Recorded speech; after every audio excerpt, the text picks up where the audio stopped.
Assalomu alaykum qadrli kitobxon. Bugun biz adabiyotning afsonasi, qardosh qirg'iz xalqining buyuk vakili Chingiz Aytmatov ijodi bilan 5 daqiqamizni o'tkazamiz.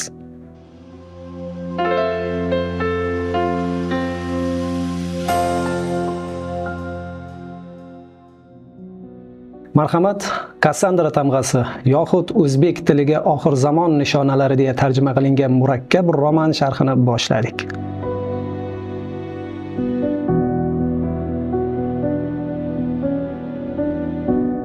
Roman voqealari o'zini fazoviy rohib Filofey deb atay boshlagan, ya'ni Andrey Kriltsov atrofida sodir bo'ladi. U ilmga, ayniqsa inson hayotining boshlanish sirlariga jiddiy qiziqib qoladi.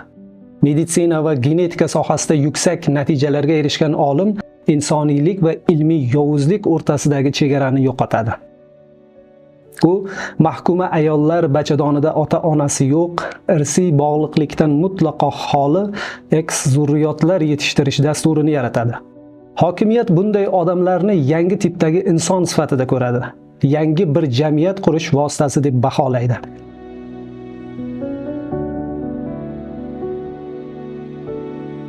Kriltsov koinotda yolg'iz qolib tibbiy tadqiqot olib borar ekan, ulkan kashfiyot qiladi. Kassandra tamg'asini ishga tushiradi. Unga ko'ra, homiladorlikning dastlabki haftalarida ba'zi ayollarning peshonasida paydo bo'ladigan dog' aslida tug'ilajak bolaning taqdiri yomon ketishidan darak beradi. Bunday homilalar go'yoki men tug'ilmaslikni xohlayman degandek insonga signal yuboradi.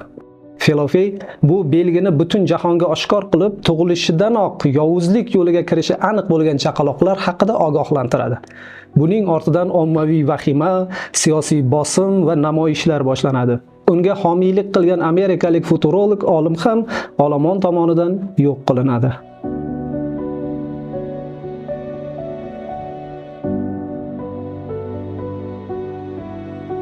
Asar qahramoni Filofey Stalin va Gitlerlar oxir zamonni tezlashtirib yubordi.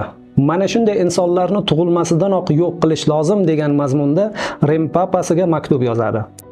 Asarda kashfiyotning ma'naviy axloqiy bahsli tomonlari ko'p.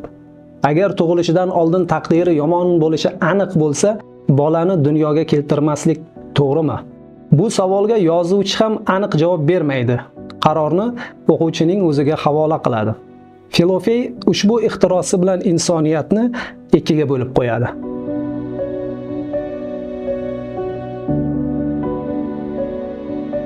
Xo'sh, nega Kassandra tamg'asi yaratildi? Nega insoniyat falokat yoqasiga kelib qoldi? Aytmatov roman fonida oxir zamon belgilari deya tabiiy buzilishlar, klonlar, ekologik muammolarga o'quvchi e'tiborini qaratadi. Insoniyat xudbinligi va boylik vasvasasi bilan yer yuzini halokat sari yetaklayotganini tasvirlaydi.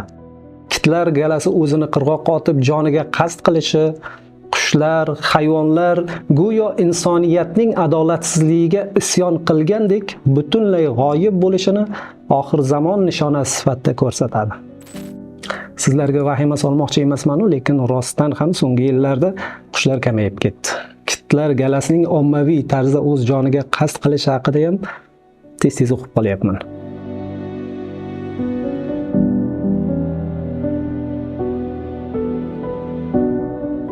Filofey o'zining ilmiy ishlari orqali yovuzlikka qarshi ogohlantirish berdi, ammo uni eshitishmadi. Uning xayolida agar insoniyat axloqsizlik, nafs, shafqatsizlikdan voz kechmasa, oxir zamon tashqi kuchdan emas, insonning o'zidagi yovuzlikdan keladi. Oxirida olim barchasidan umidini uzib, o'zini ochiq koinotga tashlaydi. Bu faqat bir olimning emas, balki inson aqli, vijdoni va kelajakka bo'lgan ishonchining ham yo'qolishi kabi ko'rinadi. Aytmatov bu asari orqali inson taraqqiyotni faqat texnologiyalar bilan emas, vijdon va kelajak oldidagi mas'uliyat bilan qurish kerakligini esga soladi. Bu kitobni 5 daqiqada tushuntirib bo'lmaydi. Yaxshisi, Kassandra tamg'asini o'zingiz o'qing. Agar kitobni o'qishga toqatingiz yetmasa, uni mutolaa ilovasi orqali audio shaklda ham tinglashingiz mumkin.